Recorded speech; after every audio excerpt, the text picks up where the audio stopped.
बाष्कल।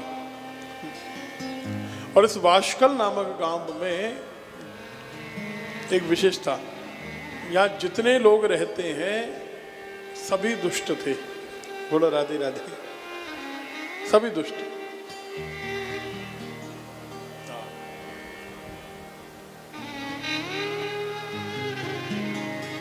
इस गांव में एक दुष्ट व्यक्ति रहता था, ब्राह्मण था, जिसका नाम था बिंदुक, और उसकी पत्नी थी चंचुला, जिसका नाम था। बिंदुक जितना बड़ा अधर्मी था, चंचुला उतनी सात्विक प्रकृति की थी। पतिव्रता थी। पूरे गांव में एक ही पतिव्रता बची थी, ऐसा मान लीजिए। हाँ। लेकिन धीरे धीरे धीरे धीरे पति का स्वभाव जैसा वैसा आचरण इसका भी हो गया, और चंचुला का भी पतन हो गया। पति का तो पतन हुआ ही था, चंचुला का भी पतन हो गया, और ये भी परपुरुषों के संग विहार करने लगी। धीरे धीरे धीरे धीरे जीवन बीतने लगा। इतने अधर्मी थे, इनकी व्याख्या करना भी, कथा सुनाना भी केवल संकेत में हम सुनाएंगे, पूरी व्याख्या हम नहीं करेंगे जो यहाँ लिखी है, क्योंकि इनकी तो चर्चा करना भी पाप है। इससे ज्यादा कोई अधर्मी क्या हो सकता है? क्या पतन होगा कि बिंदुक ने कहा कि चंचुला, जब तेरा पतन हो ही गया है तो तू इसी को व्यापार बना ले और इससे पैसा कमा। इससे पैसा कमाने लगी चंचुला, उससे घर चलने लगा। धीरे धीरे धीरे पूरा जीवन बीत गया। अब इससे ज्यादा वृत्ति कुछ गलत हो सकती है? इतना दुष्ट समाज, इतना दुष्ट गांव, इतने दुष्ट गांववासी, और उसमें पति पत्नी दोनों अधर्मी। बिंदुक की मृत्यु हो गई। बुढ़ापा आया उस चंचुला का, और एक बार अपने परिवार को संग में लेकर वो चंचुला एक तीर्थ में गई है। उस तीर्थ का नाम है गोकर्ण तीर्थ। गोकर्ण क्षेत्र में स्नान आदि किया, प्रायश्चित किया, जगह जगह दर्शन किए। एक विशाल शिव मंदिर था। उस शिव मंदिर में जब ये पहुंची तो वहां शिव कथा चल रही थी। पहले शिव कथा का बहुत विस्तार था, जगह जगह होती थी शिव जी की कथा। आज शिव पुराण का प्रचलन बहुत कम हो गया। शिव पुराण के प्रवक्ता भी बहुत कम हो गए। भागवत जी की कथाएं बहुत होती हैं, और जितना उद्धार भागवत जी करेंगे उतना ही उद्धार। भैया कमी नहीं है शिव पुराण में। कितना दिव्य पुराण है, आप जब सुनेंगे और आप देखिए कितना आनंद आएगा आपको। ऐसी ऐसी बात, ऐसे ऐसे रहस्य जो आपने कभी नहीं सुने होंगे, वो शिव पुराण में उद्घाटित होंगे आपके। मंदिर में शिव कथा चल रही थी, और जो प्रवक्ता थे वो कथा में सुना रहे थे, पाप करने से कैसी कैसी गति होती है, कैसे नरक में जाना पड़ता है, कितना कष्ट भोगना पड़ता है। और जो पापों की लिस्ट सुनाई जा रही थी, वो चंचुला देख रही है, ये पाप, ये भी हमने किया, टिक, ये भी हमने टिक, ये टिक। ओ राम राम, जितने पाप सुनाए इनने, लगभग सारे पाप तो हमने कर रखे और खूब किए। हमारा उद्धार कैसे होगा? कथा का विश्राम हुआ। जो प्रवक्ता थे वो जैसे ही अपने कमरे में गए, चंचुला उनके चरणों में जाके लेट गई, चरण पकड़ लिए और कहा, महाराज आपसे कुछ नहीं छुपाऊंगी। इनमें जितने पापों की लिस्ट आपने आज सुनाई ना, ये सारे पाप मैंने किए, सारे पाप। मेरा उद्धार कैसे होगा? विद्वान प्रवक्ता ने कहा, मां तू विधि विधान से शिव जी की कथा सुन,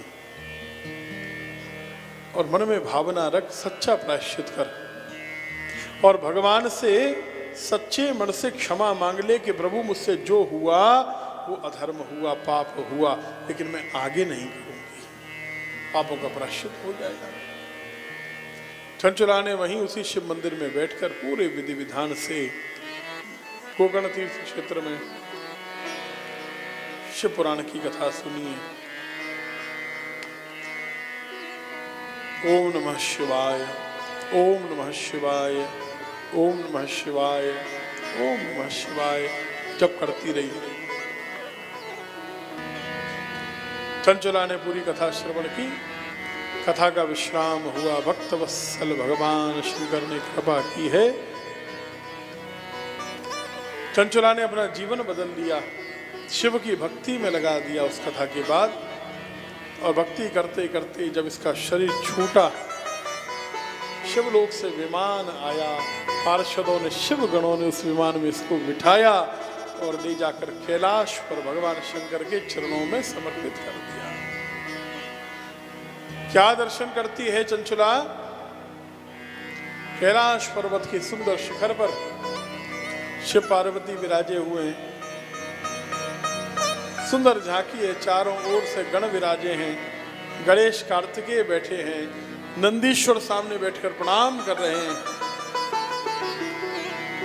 चंचला ने जब प्रणाम किया तो भोलेनाथ ने सिर पर हाथ रखा और पार्वती जी को तो न जाने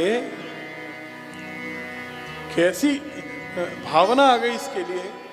तुरंत पार्वती जी ने इसे उठाया और उठाकर अपने हृदय से लगा लिया और कहा, चंचला आज से तू मेरी सखी हो जा, मेरी सहेली हो जा, तू मेरी सेवा में रहेगी। चंचला माता पार्वती की सेवा करने लग गई।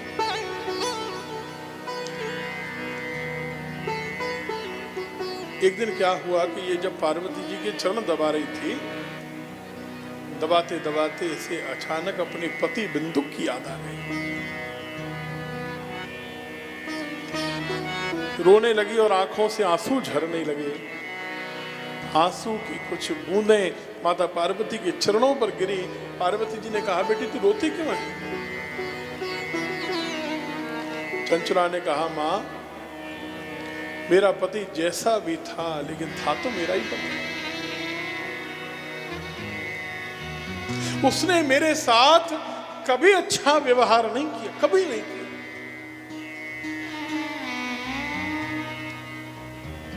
वो पराई स्त्रियों के साथ विहार करता रहा, मुझे कभी पूछा नहीं।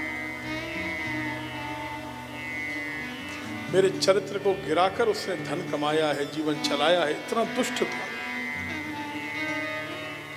लेकिन फिर भी जैसा भी था तो मेरा पति।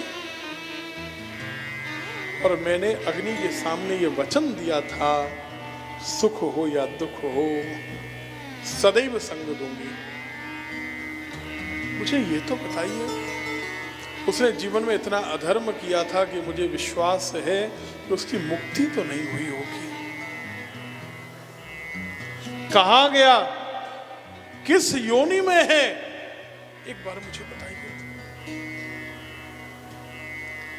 पार्वती जी ने दिव्य दृष्टि से देखा, कहा, चंचला तेरा जो पति है ना, वो विंध्याचल पर्वत पर भयंकर पिशाच हो गया, ब्रह्म राक्षस। बड़ी विचित्र उसकी स्थिति है, बहुत तड़पता है। मुक्ति उसकी 100 जन्मों में नहीं होगी।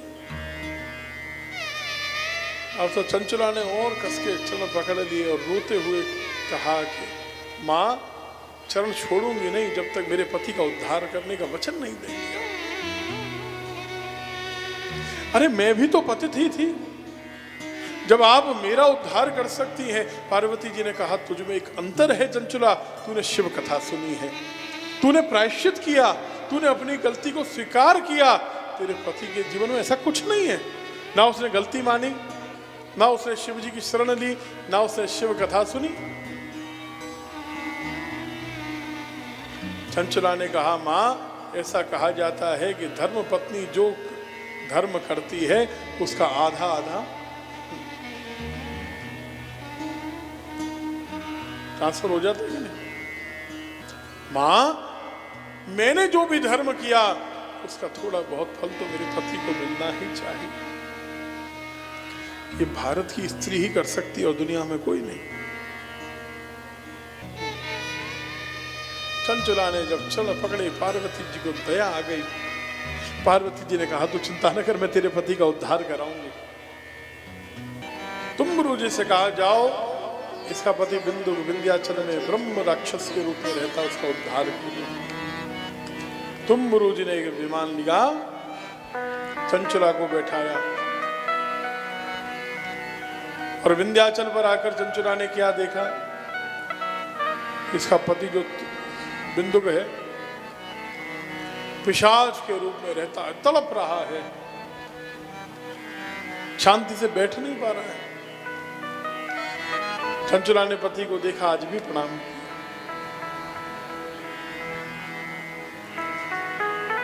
तुम्बरु जी ने कहा कि माता पार्वती ने आपका उद्धार करने के लिए मुझे भेजा है, मैं आपको शिव कथा सुनाने आया हूं, बैठिए, आसन लगाइए, ये आसन लीजिए, बिराजिए और शिव कथा प्रेम से भाव से सुनिए। इतना कष्ट पा रहा था तब भी धर्म की मानी नहीं, इतना अधर्मी था। तो बिंदु ने कहा कि कथा सुनाओगे तो तब ना जब हम सुनना चाहेंगे, हाँ हम सुनेंगे नहीं। तुम्बरु जी ने कहा सुनो जी, माता ने आदेश दिया तो इसलिए हम तो कथा। बिंदु ने कहा कोई जबरदस्ती है। तुम्बरु जी ने कहा अगर सीधे सीधे नहीं सुनोगे तो जबरदस्ती भी सुनाएंगे। बिंदु ने कहा करके दिखाओ जबरदस्ती कैसे होती है। तुम्बरु जी पहले तैयार होके गए थे, बोलो राधे राधे।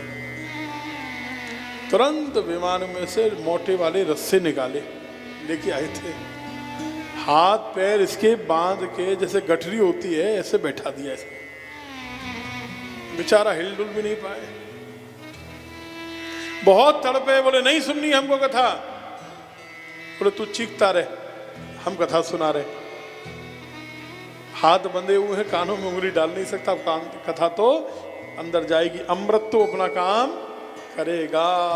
कथा सुनाने लगे, पहले तड़पा, बहुत व्याकुल हुआ, कथा नहीं सुननी है, नहीं सुननी है। लेकिन धीरे धीरे अब अमृत का चस्का लगने लगा, स्वाद आ गया, रस आने लगा और इतना आनंद आने लगा कि अब तो धीरे धीरे आंखों से आंसू झरने लगे। भोलेनाथ इतने दयालु हैं और मैंने उस दयालु की अभी तक शरण नहीं ली। उनको छोड़कर मैं कहां कहां भटकता रहा। तुम्बरु जी ने पूरी कथा सुनाई है और कथा सुनाकर उद्धार कर दिया इस बिंदुक का। जैसे ही कथा का विश्राम हुआ, बिंदुक का पिशाच शरीर छूट गया, परम पवित्र देह प्राप्त हो गई है, चिता की भस्म लगी हुई है, मुंडों की माला वही रुद्राक्ष आदि धारण कर रखे हैं, शिव का गण बन गया। तुम्बरु जी ने इसको भी बैठाया, ले जाकर भगवान शंकर के चरणों में समर्पित कर दिया है। पार्वती जी प्रसन्न हो गई। चंचला की आंखों से मां पार्वती की ये दयालुता देखकर झरझर आंसू बहते हैं। और भोलेनाथ ने इस बिंदुक से कहा सुनो, तुम्हारी पत्नी पार्वती की सेवा करती है, तुम हमारी सेवा में रहा। बिंदु को अपनी शरण में, अपनी सेवा में स्वीकार कर लिया। तब से सूत जी कहते हैं ये दोनों पति पत्नी आज भी कैलाश पर रहकर गण के रूप में शिव पार्वती की सेवा कर रहे हैं।